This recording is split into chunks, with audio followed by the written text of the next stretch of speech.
नमस्कार दोस्तों, आप सभी का एक बार फिर से स्वागत है हमारे YouTube channel tour guide with Negi ji में। दोस्तों, अगर आप भी धर्मनगरी हरिद्वार में घूमने का मन बना रहे हैं तो मैं आज आपको बताने वाला हूं हरिद्वार में घूमने फिरने, रहने और खाने की कंप्लीट डिटेल्स। दोस्तों, हरिद्वार उत्तराखंड की पहाड़ियों पर बसा एक प्रसिद्ध तीर्थ स्थल है, क्योंकि गंगोत्री से निकलकर जब माँ गंगा पहाड़ों से होकर गुजरती है तो सबसे पहले हरिद्वार से ही मैदानी क्षेत्रों में प्रवेश करती है। इसलिए हरिद्वार आकर गंगा स्नान करना बहुत ही पवित्र माना जाता है। वैसे भी हरिद्वार को हरि का द्वार कहा जाता है और हिंदू पौराणिक कथाओं में भी इसे पवित्र स्थान माना गया है। और तो और हरिद्वार भारत के उन 4 स्थानों में से भी एक है जहां पर कुंभ मेले का आयोजन होता है। भारत में उज्जैन, नासिक, प्रयागराज और हरिद्वार में कुंभ मेले का आयोजन होता है।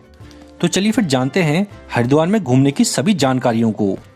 तो सबसे पहले जान लेते हैं कि हरिद्वार तक पहुंचे कैसे। हरिद्वार तक आप बस, ट्रेन और फ्लाइट तीनों ही तरीकों से पहुंच सकते हैं। सबसे पहले बात करते हैं ट्रेन की। तो हरिद्वार के लिए डायरेक्ट आपको कई बड़े शहरों से ट्रेन मिल जाएगी, क्योंकि हरिद्वार में पूरे भारत से लोग आते हैं।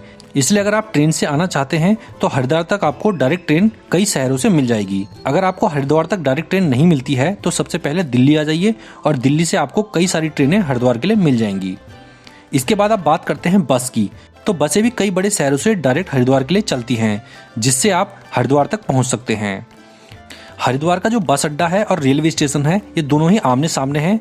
तो जिससे भी आप आते हैं तो सीधे आप पहले पहुंचेंगे हरिद्वार शहर में।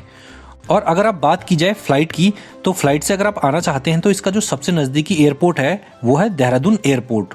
आप देहरादून एयरपोर्ट तक आ सकते हैं, जो कि हरिद्वार से 40 किलोमीटर दूर है।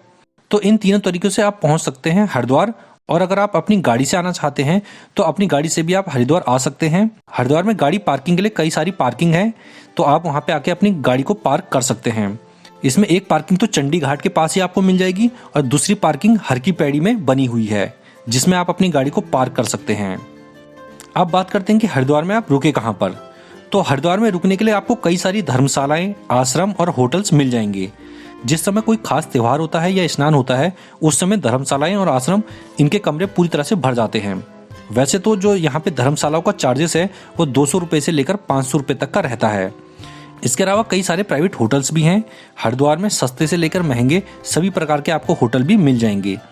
होटल, अगर सस्ते होटल्स की बात की जाए तो 700 रुपये से लेकर 1000 रुपये तक में आपको होटल्स में रूम मिल जाएगा। जब आप रूम लें तो रेलवे स्टेशन के आसपास ही लें या फिर हर की पैड़ी के आसपास लें, क्योंकि इन जगहों से आपको सभी स्थलों पे घूमने के लिए भी आसानी रहेगी। तो रेलवे स्टेशन के आसपास भी आपको बहुत सारे रूम मिल जाएंगे और हर की पैड़ी के आसपास भी कई सारे रूम आपको मिल जाएंगे। तो चलिए फिर जानते हैं हरिद्वार आके आपको सबसे पहले करना क्या है। तो हरिद्वार आके सबसे पहले निकल पड़िए गंगा स्नान के लिए। गंगा स्नान करने के लिए हर की पैड़ी सबसे पवित्र स्थान है, जिसे ब्रह्म कुंड भी कहते हैं। और हर की पैड़ी में होने वाली गंगा आरती तो सबसे ज़्यादा प्रसिद्ध है। अगर आप गंगा आरती में शामिल होना चाहते हैं तो सुबह 6 बजे या फिर शाम को 6 बजे गंगा आरती में शामिल हो सकते हैं। सुबह और शाम 2 बार यहाँ पे गंगा आरती होती है, तो आप किसी भी टाइम आकर के यहाँ पे गंगा आरती में शामिल हो सकते हैं। तो अब बात करते हैं कि हर की पैड़ी तक पहुँचेंगे कैसे। तो आपका रूम अगर बस स्टेशन या रेलवे स्टेशन के पास में है तो यहाँ से 3 किलोमीटर दूर पड़ता है हर की पैड़ी। यहाँ तक आप चाहें तो पैदल भी जा सकते हैं। इसके अलावा कई सारे ऑटो और ई रिक्शा आपको यहाँ के लिए मिल जाएंगे। ऑटो और ई रिक्शा का चार्ज 20 रुपये रहता है। तो इसके बाद जब आप हर की पैड़ी पहुँचते हैं तो गंगा आरती में शामिल हो जाइए। अगर आप गंगा आरती में शामिल नहीं हो पाते हैं, यानी लेट पहुँचते हैं, तो इसके बाद यहाँ पे स्नान करने के बाद यहाँ पे कई सारे पवित्र मंदिर हैं, घाट हैं, उनके आप दर्शन कर लीजिए। इसके बाद जो यहाँ पे सबसे नज़दीकी मंदिर पड़ता है और सबसे प्रसिद्ध मंदिर है वो है मनसा देवी का मंदिर। मनसा देवी मंदिर हर की पैड़ी से 1 किलोमीटर दूर है और हर की पैड़ी से ही ये मंदिर आपको सामने की जो चोटी होती है वहाँ पे साफ दिखाई दे जाएगा। मनसा देवी मंदिर हरिद्वार का एक प्रसिद्ध मंदिर है। यहाँ पर आप पैदल भी जा सकते हैं और रोपवे से भी जा सकते हैं। पैदल चढ़ाई करने में आपको आधे घंटे का समय लगेगा, क्योंकि खड़ी चढ़ाई है। और अगर आप पैदल चलने में सक्षम नहीं हैं तो आप रोपवे से जा सकते हैं, जिसका किराया 122 रुपये है ऊपर जाने का और नीचे वापस आने का। 122 रुपये में आप ऊपर जाना और नीचे आना दोनों काम कर सकते हैं। मनसा देवी मंदिर जब आप पहुंचते हैं तो यहाँ पे एक पेड़ है, जिस पर धागा बांधने से कहते हैं कि मनोकामना पूरी होती है। और बहुत से लोगों की यहाँ पे मनोकामना पूरी होती है। तो आप यहाँ पे पेड़ में देख सकते हैं कई सारे आपको यहाँ पे धागे बंधे हुए दिख जाएंगे। यहाँ दर्शन करने के बाद निकल पड़िए चंडी देवी मंदिर में। आप अगर चंडी देवी मंदिर में भी रोपवे से जाना चाहते हैं तो दोनों टिकट आप एक साथ ले लीजिए, जिसका चार्ज 384 रुपये पड़ेगा, जिसमें आपको मनसा देवी में ऊपर ले जाना और नीचे लाना भी होगा। इसके बाद यहीं से गाड़ी आपको ले जाएगी चंडी देवी मंदिर और वहाँ पे भी रोपवे में आपको ऊपर ले जाना और नीचे ले जाना और उसके बाद दोबारा आपको मनसा देवी में पहुँचा दिया जाएगा। तो ये सारा आपका चार्जेस लगेगा 384 रुपये का, अगर आप एक साथ इन सब यात्राओं को एक साथ में करते हैं। और अगर आप अपनी गाड़ी से आए हैं तो आप इसके बाद पहुंच जाइए चंडी देवी मंदिर में। और अगर आपने यहाँ पे पहले से टिकट नहीं ले रखा है चंडी देवी मंदिर का, तो आप यहाँ पे से टिकट ले लीजिए चंडी देवी मंदिर का, जिसका रोपवे का चार्जेस रहेगा 193 रुपये। और अगर आप पैदल चलने में सक्षम हैं तो आप यहाँ पर भी पैदल चल के 2 किलोमीटर की चढ़ाई है उसको कंप्लीट कर सकते हैं और पहुँच सकते हैं ऊपर मंदिर में दर्शनों के लिए। दोस्तों, चंडी देवी मंदिर भी हरिद्वार का एक प्रसिद्ध मंदिर है और जो भी श्रद्धालु मनसा देवी में दर्शन करने के लिए आते हैं वो यहाँ पर चंडी देवी में भी दर्शन करने जरूर आते हैं। यहाँ पर दर्शन करने के बाद आप दर्शनों के लिए जा सकते हैं माया देवी मंदिर में, जो कि हर की पैड़ी से लगभग 1 किलोमीटर दूर है। माया देवी मंदिर भी हरिद्वार का एक प्रसिद्ध शक्तिपीठ है। इसके बाद यहाँ से 3 किलोमीटर दूर पड़ता है भगवान शिव का एक प्रसिद्ध मंदिर दक्षेश्वर महादेव मंदिर। इस मंदिर के दर्शनों के लिए भी आप जा सकते हैं। रेलवे स्टेशन के पास से आपको यहाँ के लिए ऑटो मिल जाएंगे, जिसका किराया 20 रुपये से लेकर 30 रुपये तक का रहता है। दक्षेश्वर महादेव में माता सती ने अपने प्राणों की आहुति दी थी और ये जगह भगवान शिव का ससुराल भी है। इसके बाद दोस्तों आप घूमने के लिए जा सकते हैं हरिद्वार से 30 किलोमीटर दूर ऋषिकेश में, जिसे योग नगरी भी कहा जाता है। दोस्तों, ऋषिकेश अपने प्राचीन मंदिरों, गंगा घाटों और योग सेंटर की वजह से काफ़ी प्रसिद्ध है। यहाँ पर देश विदेश से लोग योग सीखने आते हैं। इसके अलावा गंगा नदी यहाँ से होकर भी बहती है, इसलिए यहाँ पे भी गंगा नदी के कई सारे घाट हैं।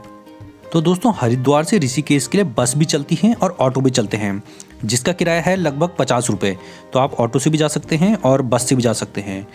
तो अगर आप हरिद्वार की यात्रा पर ज़्यादा दिनों के लिए आ रहे हैं तो आप एक दिन के लिए ऋषिकेश भी घूम सकते हैं, क्योंकि ऋषिकेश में भी कई सारे स्थल हैं जहाँ पे घूमने में आपको लगभग एक दिन का समय पूरा लग जाएगा। यहाँ राम झूला है, लक्ष्मण झूला है, त्रिवेणी घाट है, कई सारे योग सेंटर्स हैं, यहाँ की मार्केट है, वो सब घूमने में एक दिन कम से कम लगेगा। तो ये तो रही बात हरिद्वार के प्रसिद्ध धार्मिक स्थलों की। अब बात करते हैं यहाँ पे घूमने फिरने और मौज मस्ती के कौन से स्थान हैं। तो हरिद्वार में परिवार के साथ मौज मस्ती की एक खास जगह है क्रिस्टल वर्ल्ड, जो कि हरिद्वार से 20 किलोमीटर दूर पड़ती है। यहाँ के लिए आपको ऑटो वगैरह मिल जाएंगे। यहाँ पे जो एंट्री टिकट है वो 700 रुपये का रहता है, जिसमें आपको कई सारी राइड्स कराई जाएंगी। और बच्चों के लिए जो ये टिकट है एंट्री टिकट, वो 500 रुपये का रहता है। अब बात करते हैं इसके अलावा कौन सा स्थान है यहाँ पे घूमने फिरने का, तो वो है राजाजी नेशनल पार्क। दोस्तों, हरिद्वार से 8 किलोमीटर दूर राजाजी नेशनल पार्क का चिला रेंज का गेट पड़ता है, जहाँ पर आप जंगल सफारी के लिए जा सकते हैं। अगर आपको जंगल और जंगली जानवरों को देखने का शौक है तो आप यहाँ पर घूमने के लिए आ सकते हैं। यहाँ पे जो जीप का किराया रहता है वो 3650 रुपये रहता है, जिसमें 6 लोग एक साथ घूमने जा सकते हैं। इसको आप ऑनलाइन या ऑफलाइन किसी भी तरीके से बुक करवा सकते हैं। ऑनलाइन इसे बुक कराने के लिए राजाजी नेशनल पार्क की जो वेबसाइट है वहाँ पे जाके आप बुक करा सकते हैं। तो दोस्तों, अगर आप हरिद्वार की इन सभी जगहों पे घूमते हैं तो आपको इन सभी जगहों पे घूमने में 2 से 3 दिन का समय लग जाएगा। और मैंने यहाँ के घूमने के आपको लगभग सारे खर्चे बता दिए हैं।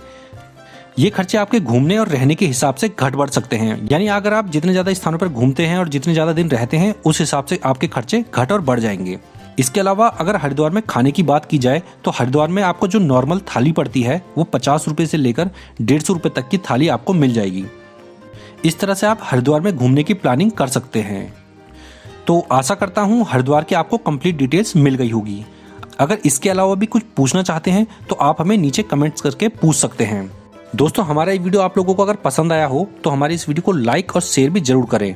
अगर आप हमारे चैनल पर पहली बार आए हैं तो हमारे चैनल को सब्सक्राइब करना बिल्कुल ना भूलें। हम अपने इस चैनल पर ऐसी ही जानकारियाँ देते रहते हैं। वीडियो में लास्ट तक बने रहने के लिए धन्यवाद। जय हिंद।